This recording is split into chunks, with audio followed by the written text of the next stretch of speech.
Assalamualaikum warahmatullahi wabarakatuh.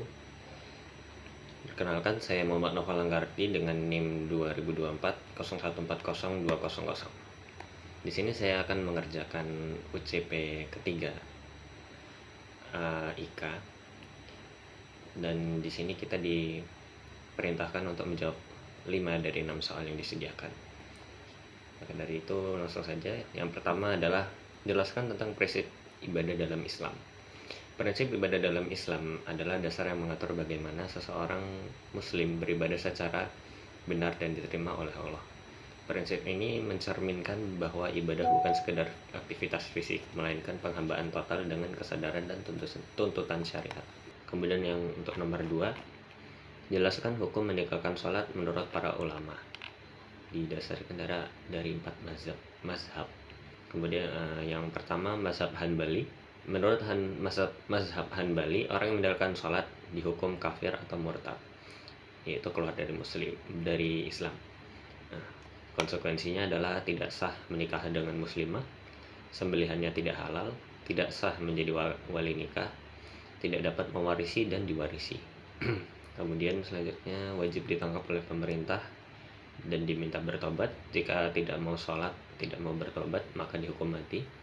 Penindakan hanya boleh dilakukan oleh pemerintah, bukan sesuatu individu. Yang kedua, mazhab Syafi'i. Menurut mazhab Syafi'i, orang yang meninggalkan sholat tidak kafir, tetapi berdosa besar. Mereka wajib ditangkap pemerintah, diberi waktu 3 hari untuk tobat. Jika tidak tobat dan tidak sholat setelah 3 hari, dihukum mati. Kemudian mereka tetap meninggal dalam keadaan muslim. Yang ketiga, mazhab Maliki, agak mirip dengan mazhab Syafi'i. Orang yang meninggalkan sholat tidak kafir, tapi tetap berdosa besar. Sama juga diberi 3 hari untuk bertobat oleh pemerintah.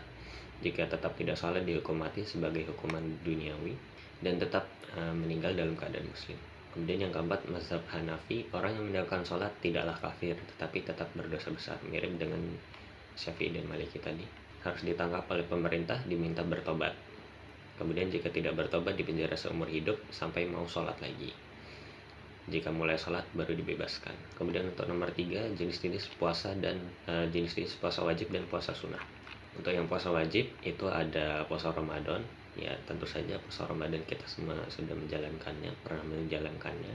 Puasa Ramadan merupakan puasa yang diwajibkan selama 1 bulan penuh setiap tahun. Dalam Al-Quran surat Al-Baqarah ayat 183, Allah Subhanahu wa Ta'ala memerintahkan kaum muslimin untuk menunaikan puasa sebagai bentuk ketaatan dan latihan spiritual. Puasa ini dimulai sejak terbit fajar hingga terbitnya matahari, dengan meninggalkan segala hal yang membatalkan puasa seperti makan, minum, hubungan suami istri. Dan kemudian melalui puasa Ramadan juga seorang muslim dilatih untuk menahan hawa nafsu dan meningkatkan kesabaran serta rasa empati terhadap orang yang kurang beruntung. Kemudian puasa wajib selanjutnya, puasa qada. Puasa qada adalah puasa pengganti yang wajib dikerjakan oleh muslim yang meninggalkan puasa Ramadan karena alasan syar'i seperti sakit, haid, nifas, atau safar yang diperbolehkan. Puasa qada harus dilaksanakan setelah bulan Ramadan dan sebelum tiba Ramadan berikutnya, agar kewajiban puasa tetap terpenuhi dan tidak meninggalkan hutang ibadah. Kemudian selanjutnya ada puasa nazar. Puasa nazar itu ketika seseorang berjanji atau bernazar untuk berpuasa sebagai syarat terkabulnya suatu keinginannya. Misalnya ia ingin sembuh dari suatu penyakit dan kemudian bernazar, dan jika nazar itu telah terpenuhi maka ia harus berpuasa. Puasa ini wajib dilaksanakan sebagai bentuk pengikatan janji atau syukur kepada Allah. Kemudian yang keempat ada puasa kafaroh. Puasa kafaroh ini puasa denda atau tebusan yang wajib dilakukan oleh orang yang melanggar larangan syariat tertentu, seperti melanggar sumpah yang telah diucapkan, melakukan hubungan suami istri saat sedang dalam keadaan ihram, atau membunuh hewan dalam keadaan ihram tanpa alasan syar'i.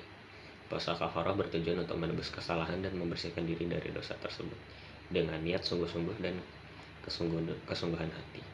Kemudian yang kedua, puasa sunnah. Yang pertama ada puasa Nabi Daud. Puasa ini dilakukannya dengan pola selang-seling. Jadi 1 hari puasa, besoknya tidak, kemudian lusanya puasa lagi.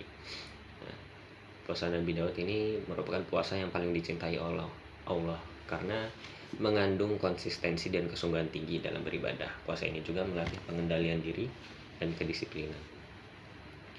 Kemudian ada puasa Senin Kamis. Puasa pada hari Senin dan Kamis dianjurkan karena amal perbuatan manusia pada hari-hari tersebut dilaporkan kepada Allah Subhanahu wa taala.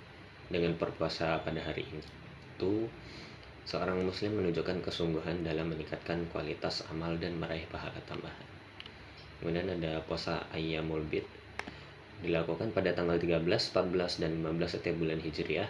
Puasa ini dinamakan hari-hari putih karena bulan purnama terlihat pada tanggal-tanggal tersebut. Rasulullah SAW menganjurkan puasa ini karena memiliki pahala yang besar, bahkan dikatakan seperti berpuasa sepanjang tahun. Kemudian selanjutnya ada puasa 6 hari di Syawal. Ini dikerjakan setelah hari raya Idul Fitri.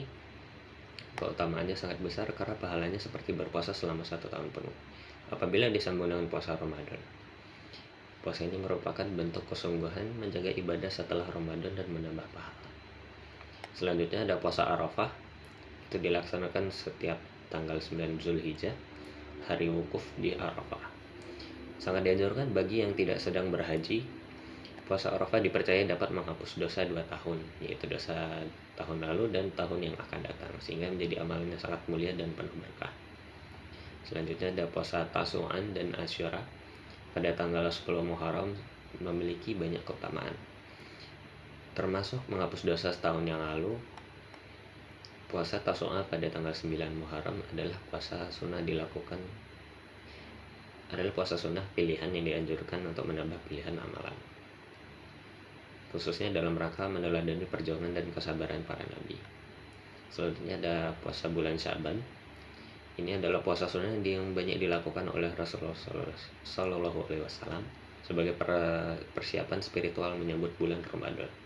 Puasa ini membantu membersihkannya jiwa dan meningkatkan kesiapan untuk menjalankan puasa Ramadan dengan penuh kekhusyukan. Selanjutnya ada puasa di bulan Muharram, seperti bulan Rajab, Zulqa'dah, Zulhijjah, dan Muharram, selain Syawal dan Asyura. Nah, ini termasuk puasa sunnah yang dianjurkan karena memiliki banyak keutamaan dan keberkahan. Puasa ini biasanya dilakukan pada hari-hari tertentu yang dianggap mulia, misalnya pada tanggal Isra Mi'raj dan pada tanggal Isra Mi'raj di bulan Rajab. Oke, untuk yang keempat, jelaskan definisi dan perbedaan zakat fitrah, zakat mal, infak, sedekah, dan wakaf. Zakat fitrah. Zakat fitrah itu zakat yang wajib tahunan dikeluarkan menjelang Idul Fitri. Bentuknya makanan pokok atau nilai uang yang setara. Tujuannya untuk menunjukkan jiwa dan membantu fakir miskin merayakan hari raya. Hanya diberikan pada waktu dan sasaran tertentu. Kemudian zakat mal itu juga wajib, tapi berkaitan dengan harta yang seperti emas, uang, hasil usaha, dan pertanian. Dikeluarkannya jika sudah mencapai nisab atau haul. Penyalurannya khusus untuk 8 golongan mustahik yang ditentukan syariat. Kemudian infak itu tidak wajib dan tidak memiliki syarat khusus, bisa diberikan kapan aja dalam jumlah berapapun untuk berbagai keperluan sosial baik individu maupun lembaga. Dan sedekah itu lebih luas dari infak, juga tidak wajib, bisa berupa harta maupun non materi seperti senyum atau bantuan, tidak terikat waktu, jumlah, atau sasaran. Intinya ya ikhlas untuk memberi juga kalau mau dapat pahala. Kemudian wakaf itu memberikan harta, bisa seperti tanah atau bangunan yang dipertahankan pokoknya, sementara manfaatnya digunakan untuk kemaslahatan umum. Pahalanya terus mengalir selama hartanya bermanfaat meskipun hukumnya tidak wajib. Kemudian yang kelima itu jelaskan tata cara perhitungan zakat mal, zakat perdagangan, dan zakat pertanian. Yang pertama ada zakat mal. Itu untuk tahap perhitungannya, yang pertama mengidentifikasi harta yang wajib dizakatkan. Harta yang harus dihitung meliputi semua aset produktif dan kepemilikan penuh seperti uang tunai, tabungan, investasi, emas, perak, saham, aset perdagangan, properti sewaan, dan piutang yang bisa ditagih. Kemudian selanjutnya tentukan batas nisab. Nisab itu ya yang tadi minimum harta yang Kalau tercapai berarti wajib zakat. Berdasarkan Basnas, nisab ini setara dengan 85 gram emas atau nilai emas sebanding di pasar saat itu. Selanjutnya, hitung nilai harta bersih. Jumlahin semua aset tersebut, kemudian dikurangi dengan kewajiban seperti utang. Hasilnya adalah nilai harta bersih yang akan dizakatkan. Yang keempat itu periksa haul atau kepemilikan 1 tahunnya. Harta produktif harus telah dimiliki selama 1 haul atau 1 tahun hijriah agar zakat bisa dikenakan. Jika belum, maka belum wajib dizakatkan. Selanjutnya, terapkan tarif zakat 2,5%. Setelah memastikan nisab dan haul terpenuhi, zakat mal yang harus dikeluarkan ada 2,5% dari harta bersih. Contohnya, misalnya Anda punya uang 100 juta. Itu juga setelah dikurangi utangnya dan udah memenuhi nisab dan haul. Maka zakat yang harus dibayar adalah tinggal 2,5% dikali dengan 100 juta. Hasilnya ya 2,5 juta. Berarti cuma zakat 2,5 juta ini. Dan selanjutnya itu ada zakat perdagangan. Yang pertama, kita identifikasi dulu objek zakatnya. Zakat ini dikenakan atas harta yang digunakan dalam aktivitas niaga, yaitu aset lancar usaha seperti modal, stok barang, piutang, dan laba yang belum dibagi. Dari total tersebut dikurangi utang jangka pendek yang jatuh tempo dalam 1 tahun. Kemudian diperiksa nisab dan haulnya.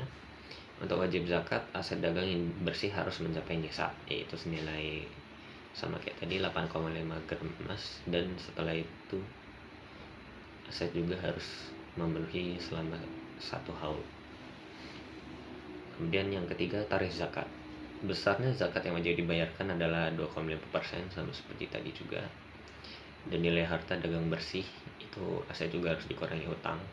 Setelah memenuhi persyaratan nisab dan haul baru bisa dizakatkan. Untuk rumus perhitungannya langsung pakai contoh aja.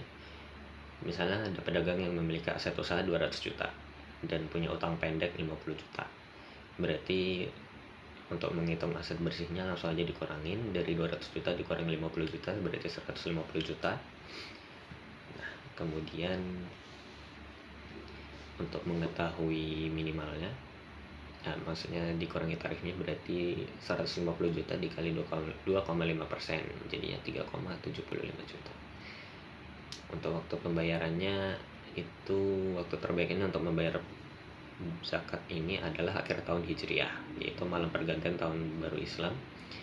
Pembayaran juga bisa dilakukan segera setelah aset mencapai haul. Dan yang ketiga, zakat pertanian. Yang pertama, kita memeriksa nisabnya.